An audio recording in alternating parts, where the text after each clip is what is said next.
TII Item 466, June 29th, 2018, iOS 12 Beta 2, iOS 11.4.1 Betas 3 and 4. Welcome to Today in iPhone. I like it a lot. Today in iPhone. Hey, Google! Oh yeah! My beautiful iPhone, which I never have out of my hand and that I do everything with and has become an extension of who I am. Today's show is brought to you by Eero. For free overnight shipping to the US and Canada, visit eero.com and at checkout, select overnight shipping, then enter promo code TII to make it free. Welcome to the show. I'm your host, Rob, and you are listening to the Today in iOS podcast. First up, I want to thank Stephen for sending in the artwork for today's show. He even wrote the following, quote, "Hi, Rob. This is Shinjuku Apple Store in Tokyo, which I found while traveling in Japan. TII logo was added from the Photos app, as I do not have any other apps on my phone for editing pictures. While there, was interested to see that the airport time capsule is sold in Japan as the AirMac time capsule. Regards, Stephen Wyrick." Well, Stephen, thanks for sending this in. And folks, you can see this artwork in the free TI app via the bonus button for episode 466 or at Instagram.com/todayinios and also at Facebook.com/todayinios. If you have some artwork and or music you have created on your iOS device that you would like to share with the audience, please email to me at todayinios@gmail.com, and please make sure to include which app or apps you use to create said artwork and or music. Let's start out by talking about iOS 12 Beta 2, which has the code name inside Apple of iOS 11.5 Beta 2, because, of course, that is what they call it inside Apple. And in some ways, that's a good thing. The second beta of iOS 12 is again very stable for a second beta of a whole number. And the first two betas are the most stable whole number update betas for the first two versions that I've ever tested. In the past, I would not even think of putting a whole number beta on my main phone until at least the fifth beta, Min. This time it's already more stable, in my opinion, at the second beta than iOS 11 was at the 9th or even 10th beta. But that is not setting the bar very high. It is still not stable. It's just more stable than any other beta 2 of a whole number update in the past. Should you put it on your main device? No. Because, beta 3 could be horrible. Not likely. But still, hold off on putting this on your main device for now. Some people think that because Apple said this update will speed up older devices, Apple meant that it would speed up older devices with the beta. No. In my case, I have installed it on my son's iPhone 7 Plus and the 12.9-inch original iPad Pro. So one generation old devices in both cases. Nothing really old yet. And I will go over some of the new features in iOS 12 shortly versus what was in iOS 11.4. At least that's running currently on my iPhone 10 and my iPad Pro 10.5-inch versus iOS 12 on the iPhone 7 Plus and 12.9-inch iPad Original Pro. Apple did release the latest beta to the public, and again, that makes things confusing because they're calling it iOS 12 Public Beta 1, which is the same as iOS 12 Beta 2 for devs. We will just call it iOS 12 Beta 2 whenever we're referencing it here and stick with the name for devs when talking about the betas going forward because, well, that's who should really be using it. Apple has received a lot of bad PR grief about slowing down devices in the past year or two, and devices seeming to get slower as versions of iOS get higher. According to Apple, iOS 12 will speed up those devices, which seem to slow down in the last two updates, especially for the iPhone 5S and the iPad mini 2nd gen, which, according to comments from Apple, will get a new lease on life. While this is a boring update overall, it is one that does seem to bring focus back on performance, and that's a very good thing. I will take that over a couple extra features any day of the week. That said, expect a little bit of disappointment here as we go over the features here in a minute. And speaking of new features, I'm going to do the traditional compare where the second beta of a whole number to the latest public version of iOS. So iOS 12 beta 2 versus iOS 11.4. And to the setting app we go. First thing that is different on the main settings page is the removal of carrier from the top group. It is now airplane mode, Wi-Fi, Bluetooth, cellular, and personal hotspot. When you go into cellular section, they move personal hotspot up on the list to the third item. And in the second group is where they moved carrier, but now it's called cellular network. And for cellular data in iOS 11, you had two options, this billing period and last billing period. In iOS 12, it's just showing this billing period. iOS 12 taketh away. This is per showing under your apps which ones used how much data. Now you can only see what is happening in the current billing period. Seems odd they removed the previous billing period. Back to the main settings screen. In iOS 11, you had notifications, control center, and do not disturb in the top section, next section. In iOS 12, the second group is notifications, sounds and haptics, and do not disturb, with a fourth one, the much awaited and in my opinion top new feature of iOS 12, screen time.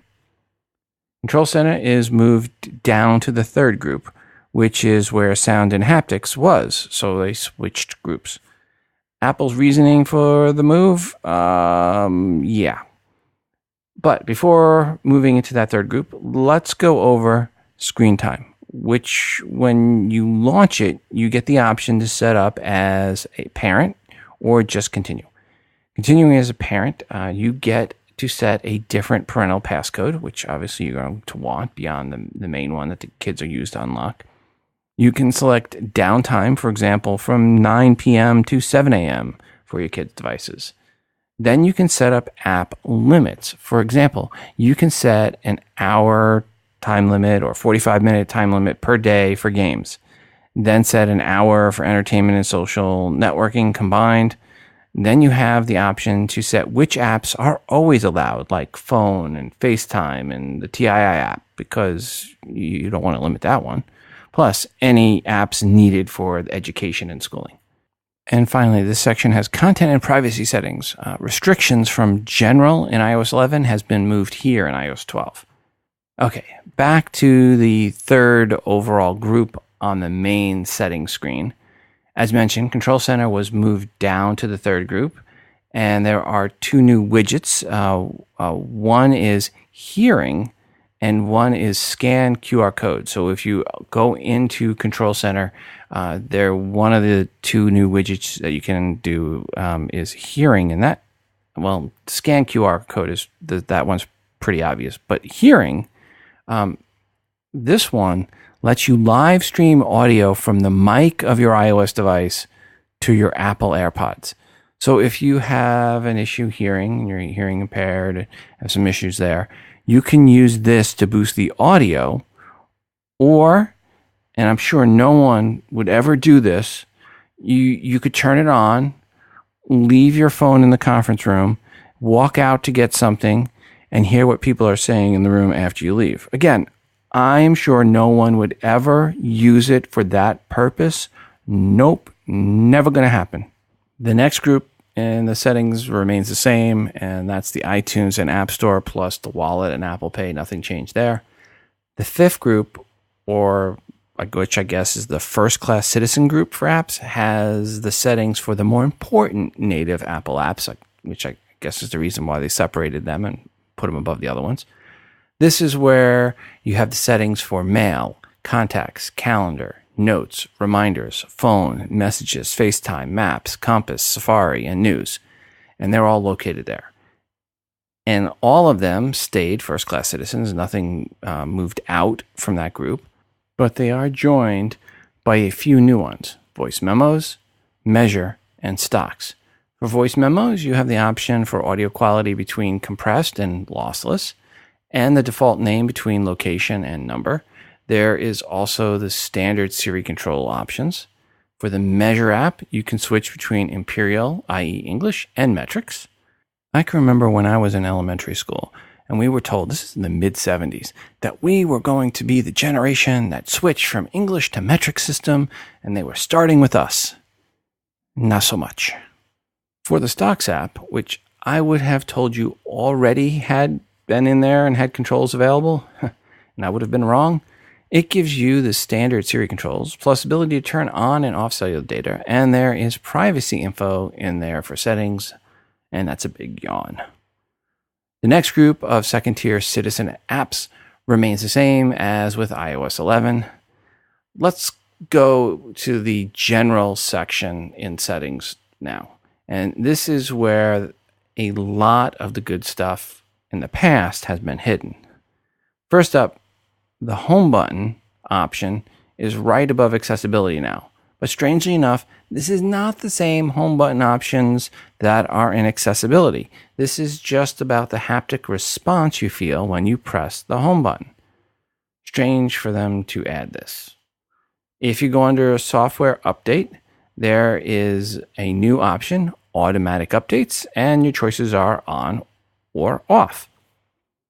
The next group will depend on if you have an iPad or an iPhone. For the iPhone, it will be Airdrop, Handoff, and Carplay. For the iPad, it's Airdrop, Handoff, and multitasking and dock. And yawn. Nothing changed for either iPhone or iPad for that section. Next is accessibility. There is one new main item under accessibility. It is reduced transparency. I know, exciting. Which used to be a sub-item under increase contrast. By the way, auto brightness control is still hidden under settings general accessibility magnifier, then auto brightness toggle on or off, because yes, it's so obvious to put it there. In settings general accessibility switch control for point scanning, the first option was higher pointer precision with an on-off toggle. In iOS 12, it is changed to selection style with 3 choices, 2-phase, simple, and high precision. And that was it. Did I mention codename iOS 11.5 Beta 2? Yeah, no real change or additions for accessibility. I mean, that is it for accessibility changes.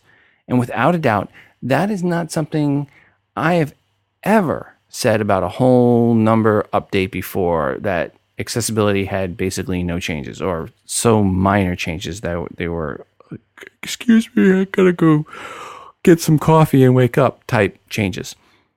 Actually, that was it for the whole general changes to the general section of the settings app. I mean, next up is a minor addition for settings, phone, and SMS call reporting. This is new in iOS 12. According to Apple, quote, SMS call reporting extensions provides a way for you to choose to report selected phone calls and incoming text message to third-party developers, unquote. Yeah, iBooks is now called Books. And amazingly, again, that really is it for changes to the settings app for features. I mean, there are some actual changes in some of the apps themselves, and I'll get into those on a future episode. But in the past few years, it took multiple episodes to go over all the changes in the setting app. Not this time. And I went through each and every option and sub-option and sub-sub-option and so on. I mean, I dug down as far down as you could go into every option to look at everything to see if there was any changes comparative from iPhone to iPhone, iPad to iPad. And the changes for iOS 12 were, to put it nicely, under the hood, because they weren't above the hood and they weren't on the dashboard. These are internal changes.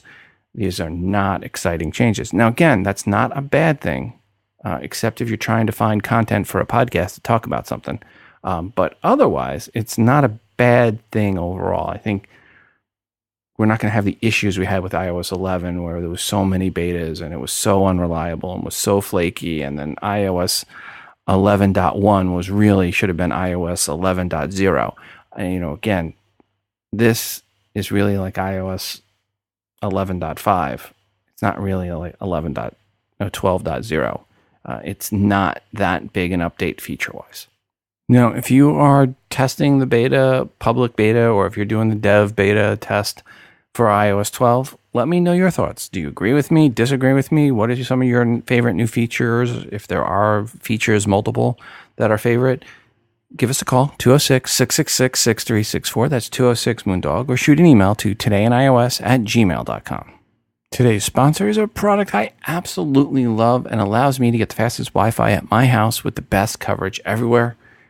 Eero, E-E-R-O, makes a Wi-Fi mesh network for your home.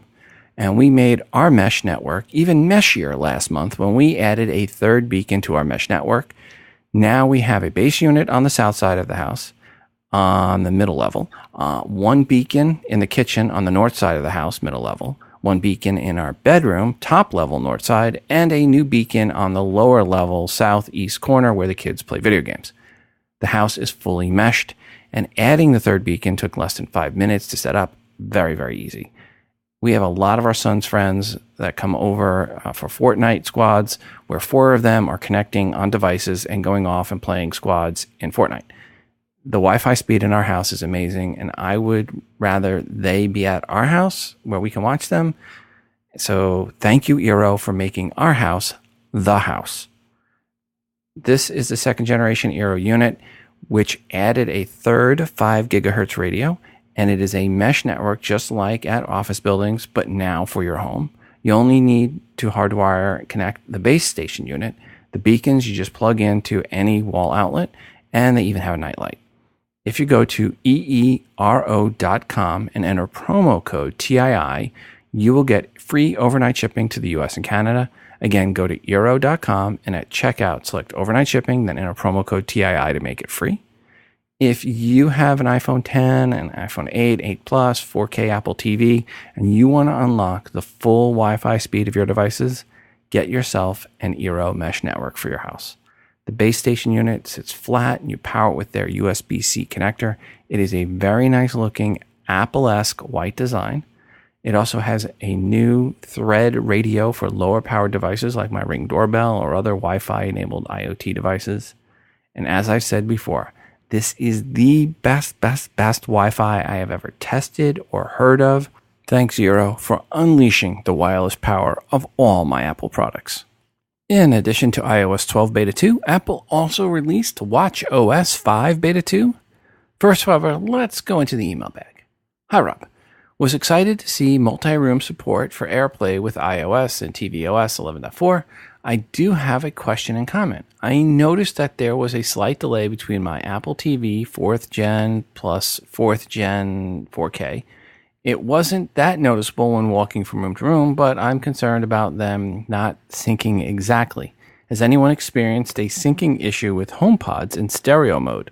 I was waiting on software support to buy new speakers. Also, I was a bit disappointed in the fact that my original Apple Watch will no longer be supported with iOS 12 and watchOS 5, with the really neat feature of Walkie-Talkie, a feature my wife and I will use extensively while looking for each other during our shopping expeditions.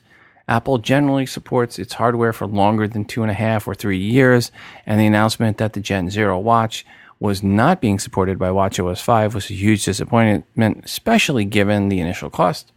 I find it difficult to keep up with my day job due to the chores around the house and keeping mama happy, so I can say I really appreciate your efforts on prepping and putting together the podcast and monitoring the Google site as a sideline. Regards, Stan B. in Winchester, Kentucky. Well, thank you, Stan, for the email and the kind words, and per your comments about the Apple Watch and how long Apple is supporting it. Yes, I agree. It is disappointing that Apple is dropping support for it so quickly. Granted, it was April 2015 when it launched, which means come September, it will now be, it will no longer be supported. And by that time, that means it'll have lasted 3 years and 5 months of support, which when compared to the original iPhone, I was surprised to see is actually better. The original iPhone was supported through iOS 3.1.3, which came out in February 2010, but it was iOS 4 that basically put the original iPhone at end of life, or when Apple didn't support it anymore for new software. And that was late in June of 2010, or pretty much right on 3 years. I was actually surprised to see that the Apple Watch will have a longer officially supported life than the original iPhone. Granted, later iPhones have been supported longer. The iPhone 4S was supported from iOS 5 to iOS 9. That's 5 years. And the iPhone 5S will be supported from iOS 7 through iOS 12 as a minimum, and that's going to be a minimum of 6 years, or double the life of the original iPhone. So Apple is definitely supporting devices longer, if said devices happen to be an iPhone. Yes, I still agree. It would be nice to see Apple supporting the Apple Watch longer, given the cost of them. And hopefully it will still work okay and sync to an iPhone, just won't get the new features. We'll find out more what happens when a device is updated to iOS 12 and you try to sync up your iPhone original generation to it. Hey, Rob, it's Michael at Payown, P-A-Y-O-W-N on Twitter. I hope you and the Today in iOS listeners are doing amazing. Wanted to drop a quick voice message to you, talking a little about my favorite feature in watchOS Beta 1, 2... No, 1.5. watchOS Beta 1.5. I don't really know the version number, but the one that was released this past Tuesday, as I record this message, and pretty much the first development release that actually didn't break Apple Watches. Wanted to tell you my favorite feature and why. Me and my co-host, Demasi, were getting ready to jump on a conference call. And I was on the conference call, and the other person was on the call. And we're sitting there for a couple of minutes. I got to call you out here, Demasi. We're sitting there for a couple of minutes, and I'm like, Demasi should be here. Let's walkie-talkie him. I raised my wrist up, and I said, hey, let's walkie-talkie Demasi. I tapped on walkie-talkie, held my finger. Look, voiceover users double-tapped and held, waited until I heard the little chirp sound. Not really a chirp, but a weird sound. And I said, hey, Demasi, you coming to this meeting? And I let my finger up. He sends me a message back, and he says, hey, Michael, I'm entering my code. Stop messaging me. Oh. So I think walkie-talkie right now is my favorite feature. Did you notice, I'm sure you did, that your Siri voice from your iOS 12 device comes, and I assume it's only iOS 12, comes over to your watchOS 5 device. So if you're using a Siri voice that you're very fond of, you can use that voice on your watch. And I don't see that much delay in response time either. Thank you very much for keeping this amazing podcast up. Once again, this is Michael at PAYOWN on Twitter. I look forward to hearing future episodes. Have an awesome summer. Oh, real quick, I almost forgot. Really, really quick. Blind users, and maybe you have some opinion on this too. Blind users, what about ARKit are you mostly excited about? I'm not sure. For me, I'm not sure if... I'm sure it will impact my daily life in some way, because that's what Apple does, is makes a difference on my life every day. Not quite sure how that's going to play out in real life. Michael, thanks for the feedback. And folks, if you want to send in feedback, give us a call like Michael did, 206-666-6364. That's 206-Moondog, or shoot an email to todayinios@gmail.com. So one thing to make sure is clear on the walkie-talkie feature. It is more a record and send than they're listening after you send it. So it's not a true walkie-talkie, like where as you speak, they hear like you did as a kid. You tap and hold on the talk button and say what you want to say. Then release and the message is sent and played once it's received. So there's a lag. If you send a longer message, especially say you're recording for 10 seconds and then they listen for 10 seconds and then they take 10 seconds to reply. That means it's 20 seconds from the time you sent a message, to when you receive a reply back, if both messages are 10 seconds long. At least that is how it appears to be working. And along with Beta 2 for iOS 12 and watchOS 5, tvOS 12 also had Beta 2 rolled out last week, or 2 weeks ago, depending when you're listening to this, or longer. One of the new things is support for Dolby Atmos surround sound. Now, this is the good news. The bad news is good luck finding any content that uses it. One other new feature in Beta 2 for tvOS is the ability to swipe on Siri remote to switch from one screensaver to another. Yay! Apple has also rolled out a new feature where passwords input on your iOS device are handed off to the Apple TV when your iOS device is near the Siri remote. So, for example, a password entered for your iCloud account will be transferred to your Apple TV, after tapping a pop-up and selecting passwords. Reports also state that tvOS 12 Beta 2 is more stable than Beta 1. Shocker. Apple also released the third beta of iOS 11.4.1 on June 18th, and then the fourth beta a week later on June 25th. To sum up these two betas, bug fixes and optimizations for a double dot Mr. Irrelevant iOS update. With each of these updates, there was a corresponding update for tvOS 11.4.1 with corresponding news on what was changed. Nothing. Just bug fixes and optimizations. And finally, Apple also rolled out watchOS 4.3.2 Beta 3 on June 25th. And bug fixes and optimizations. So if you're playing along at home for iOS, there is iOS 11.4, which is the main iOS for the masses right now. There is iOS 11.4.1 Beta 4, which is for the 3 beta testers in Albania or something like that. And for the rest of the beta testers out there, there is iOS 12 Beta 2. With the 4th of July, the middle of this coming week, there's a good chance Apple will skip releasing any beta updates this coming week. Probably looking at July 9th before there's another update. From the Apple Newsroom, calling all teachers. Apple has released its new and free Schoolwork App for teachers. Quote, makes it easy to create assignments, view students' progress, and avoid parents on social media and in the real world, unquote. That last one is via the new Avoid My Students' Parents feature.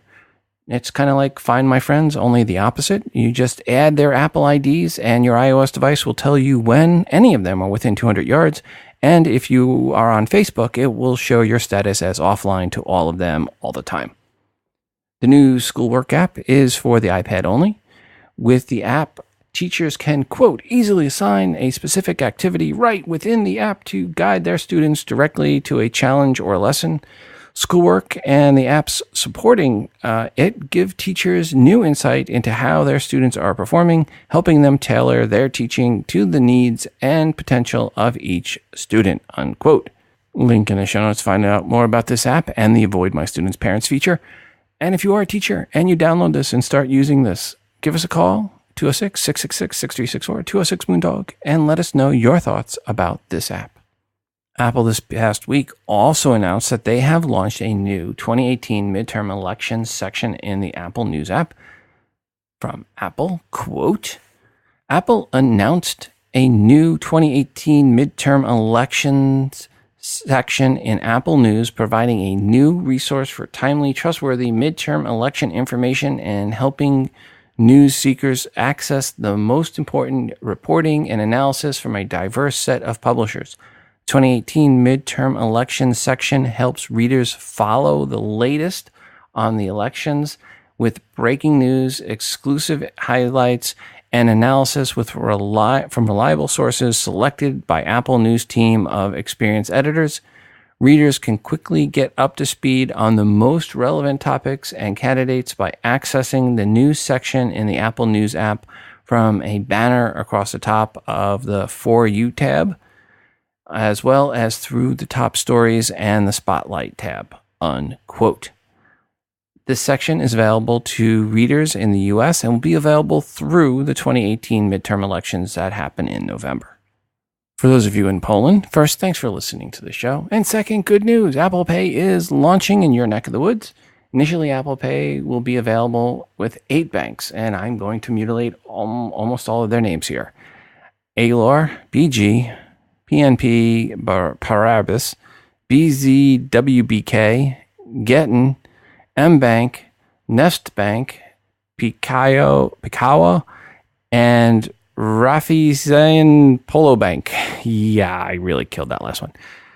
With additional banks coming on board in September.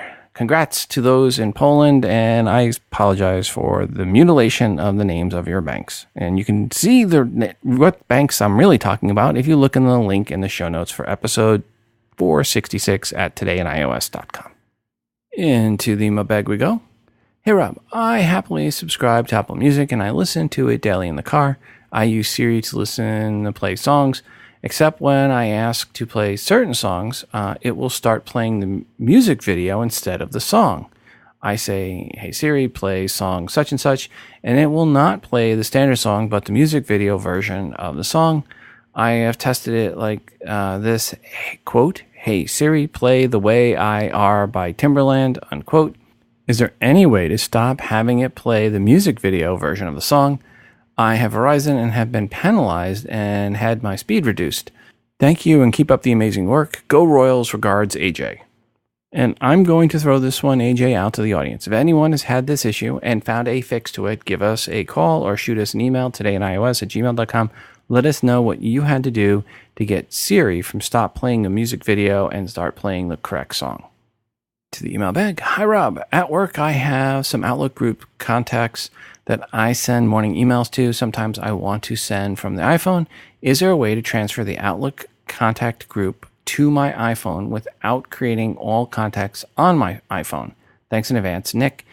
And this is an Outlook question, and that means it's out to the group. So if anyone out there can help Nick out, shoot us an email or give us a call. Back to the email bag. Hi, Rob. I'm looking for an iPhone application that turns my old iPhone's camera to a security camera that can record video once the app detects movement in the area that is being pointed to. I could not find any app like that on the App Store. Maybe you or the listeners can help me on this. Thanks for a great show. Regards, Elon from Israel. And Elon, I'm going to put myself in the same boat as you. I tried to find something similar to this before. I couldn't find anything like that. If anyone out there knows of something like this, let us know. Give us a call. Shoot us an email. Folks, do you remember back in September when Apple announced the iPhone 8, 8 Plus, and the 10 and said they all support wireless charging like the Apple Watch does, and soon to be AirPod case that was going to support wireless charging, and that Apple would also release one charging pad called AirPower to charge all of those Apple devices at once?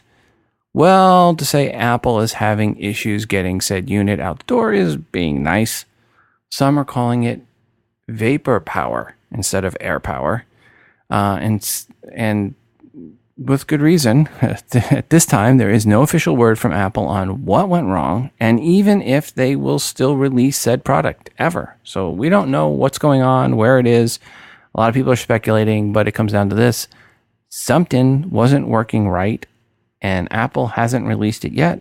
Hopefully they will shortly. It would be a nice to have one place where I could drop my iPhone 10, my Apple Watch, and I'd have to get a new case for my AirPods. But it would be nice, hopefully, soon, shortly, Apple, quick, before September comes around, get it released. For the person who called, he wanted to remove ads from the YouTube app. The only way I know for sure is to subscribe to YouTube Red. It takes out all the other things. It gives you some exclusive content. I actually started subscribing because I do watch a lot of YouTube, and it's really nice to never have a commercial break into your video. There still is an ad at the top of the screen when you first start the thing, but it's just like a banner thing that you have to click on. Usually it's some kind of content that's exclusive to YouTube that's advertised, or sometimes it's a new Apple commercial or something like that. But it's really not that big of a deal, that one, and it's only at the top when you first open the app. So $9.99 a month if you go through Google. It's $12.99 to pay the Apple tax if you do the subscription through your iTunes account. They add the 30% that Apple takes out. So you might want to do the $9.99 a month instead of $12.99 a month if you don't want to pay that. But I don't know of a free way to do it. I mean, I'm sure maybe there might be a jailbreak or something, but other than that, I would say YouTube Red is your answer. Thank you very much. Have a great day. Bye. Thanks, Justin, as always. Into the email bag we go.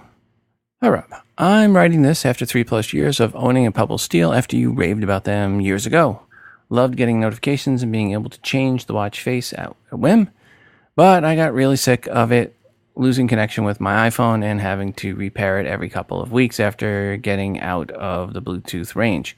So I'm starting to look for alternatives. I don't even bother with the Fitbit range, as I hated the look of them and the horrible design of the cases. I mean, plastic for a watch case, really? I eventually tried the Amazfit Fitbit. I can't pronounce that, sorry. But it had similar issues as the Pebble. But the worst one was it had an issue if you set your iPhone to use the carrier time and shifted time zones, like I did when I went on holiday. It stayed in the home time zone unless you manually set the time. And daylight savings did the same thing, so I ditched that. While I was on holiday, I happened to visit the Apple Store in Brisbane. I live in New Zealand, and we don't even rate a single store in our country. Australia has 5, I think, and I had a decent look at one. I bought a S3 Apple Watch, 42 millimeter Wi-Fi, only aluminum space gray model. Well, I hate to say it, the Pebble is left for dead by this thing. Everything a Pebble does, this does better for me. Okay, I can't get the 5 to 6 days of battery. I could probably get 4, but 3 is easy. The raise to wake is fine and works better than I expected, a lot better. Yes, it is expensive, but I expect I'll use it longer than I keep my iPhones, about on an average about 3 years for each iPhone version. My Pebble is losing support soon anyway. I haven't even thought about it since getting the Apple Watch, other than maybe I should try to sell it. And I'm sure there are other Pebble owners out there that think I'm a sellout. Well, think about the company that made your watch. They sold out on you and me. I was in Kickstarter for the time too, and what they did to all the backers really sucked. I love my Apple Watch and my iPhone 8 Plus. And if I didn't have such a bad hearing loss in my right ear, I'd go for the Apple AirPods too. Thanks, Rob, for all you do. Regards, Paul M. in New Zealand. Well, Paul, thanks for the feedback. And I was a Pebble watch owner early on as well, as you may remember, and I really liked it until the Apple Watch came along, and then not so much. And currently, with the current generation of my cellular Apple Watch, and the battery life I get from it, I'm at the 3-day battery life, typically, definitely more than 2 days of battery life. That is more than enough for me between charges, so I don't have any issue with the battery life now.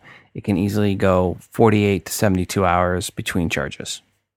All right, a couple things that have been happening to me lately. I wonder what you and your listeners have to say about it. First, this has been happening to me periodically since updating to 11.3.1. I have an iPhone 10, and when I pull down for the search option, the keyboard does not appear. I have to return to the main screen and pull down again to get the keyboard to appear. I always am sure to have the cursor in the search bar before trying the second time. The second pull down always works and never have to do it a third time. And second, this has been happening to me only for a couple weeks.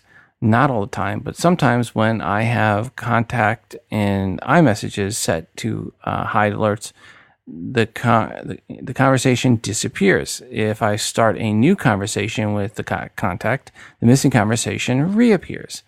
I need to send something, a sentence, or simply an X in order for the conversation to continue to show in the iMessage apps.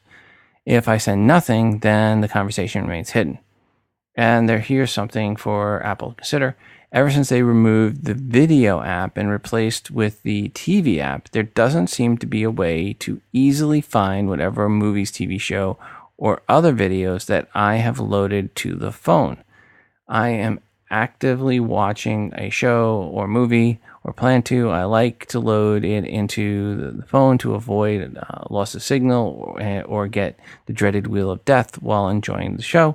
I'd like to see an option or icon or something other to denote which videos are only in the cloud versus which ones are loaded. The old app had a cloud icon that would disappear when loaded, and the other video apps have a menu that allows you to see what is loaded. Thanks for your podcast. I enjoy it as always, and I'm learning something new from your show and your listeners. Regards, David S. in Springfield, Illinois. Well, thank you, David, for the feedback. And folks, once again, I'm going to throw this one out there. If anyone has had this issue and knows how to solve it or what's going on and can help David out, let us know. David, if iOS 11.4 fixed the issue, let us know as well.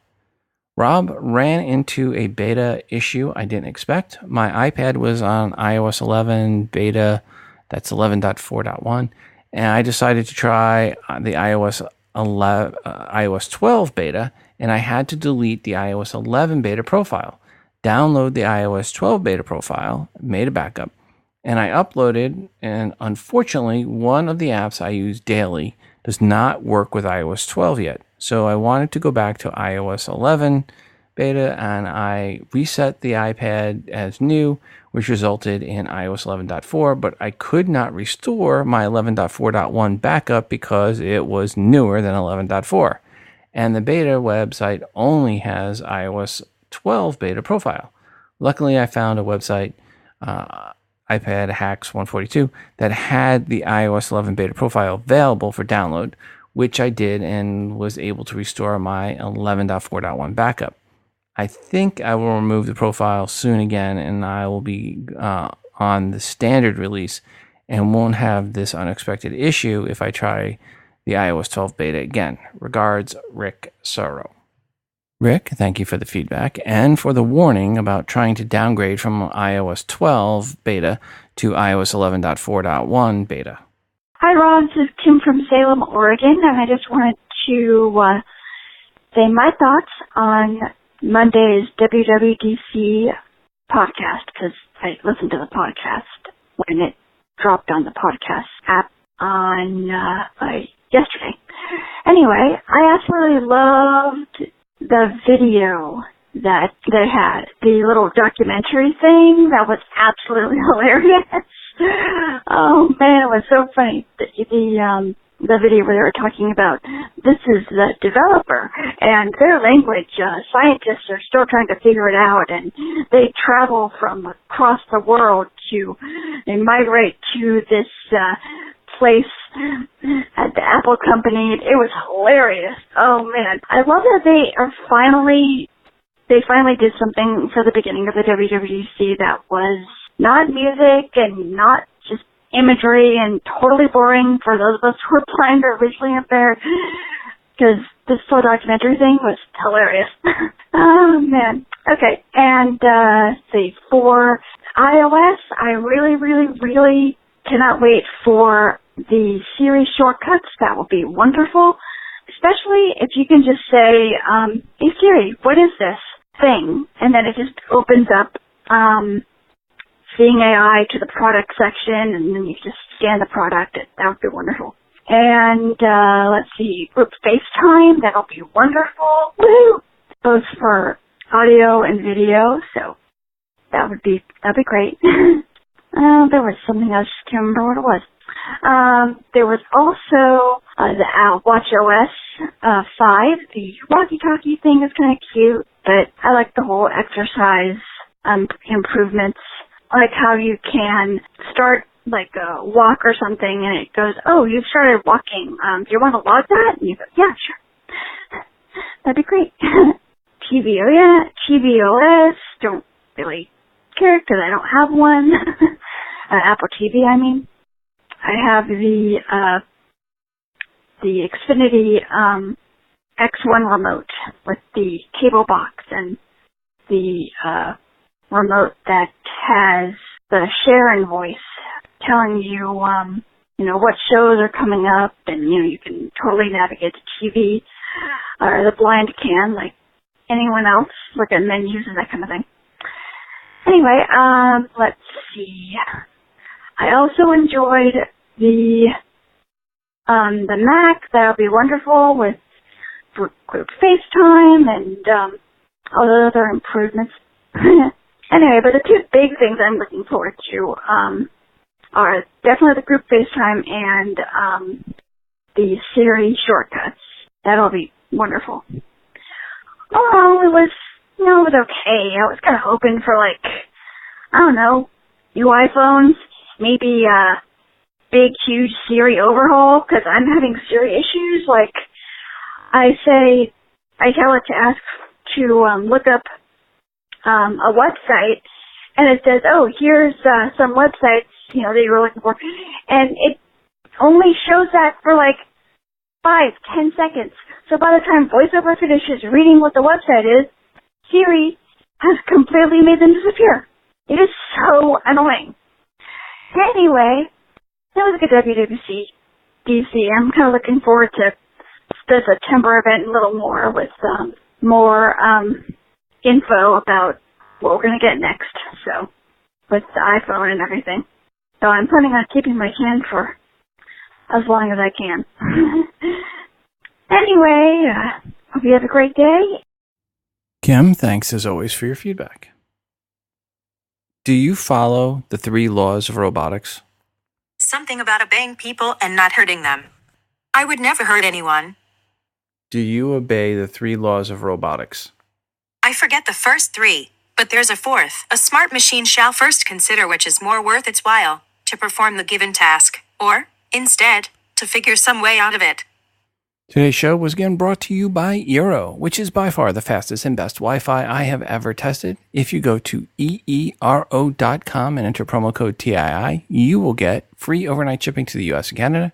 Again, go to eero.com and at checkout, select overnight shipping, then enter promo code TII to make it free. And make sure your home network is allowing you to get the most out of all your Wi-Fi enabled devices. And before we go today, I want to remind you to send in your feedback to the show, 206-666-6364. That's 206-MOONDOG. Or record your feedback and email to the show at todayinios@gmail.com. Feedback can be a question or comment per something someone said on this episode, or it can be a question or rant about something else, an app or product review, good or bad. As long as it is related to iOS, it is welcome. I always am looking for new artwork to feature on the show that you've created on an iOS device. Just put some TII branding on it and send it in. And of course, we're always looking for more music created on your iOS device to play on the show. The Sure Show and your feedback is greatly desired. Also, don't forget to check out our moderated Google Plus community by going to todayinios.com/community. Quick reminder, if you are an app dev or an iBook author, email me if you want your app or iBook featured in the promo giveaway segment for free. We just need the 5 promo codes or more to give away. Simply email me todayinios@gmail.com and include a 60-second or less audio review of your app or iBook indicating you are the dev or the author. Also, when you send in the promo codes, please let me know when they expire. Finally, check out the TII app, which is free to you. Search for TII in the iTunes App Store. It's the best way to consume the show and to get push notifications each time a new episode of TII is released. It is fully VoiceOver friendly, of course, so please go right now and download TII app to get the latest update. Until the next time, I'm your host, Rob, reminding you to phone different. This show is hosted on Libsyn.com and part of the Wizard Media Network. If you are looking for hosting, go to Libsyn.com. That's Libsyn.com for hosting for your podcast and for creation of your own smartphone app. The Today in iOS podcast can also be found on the free Stitcher radio app. Just search for TII.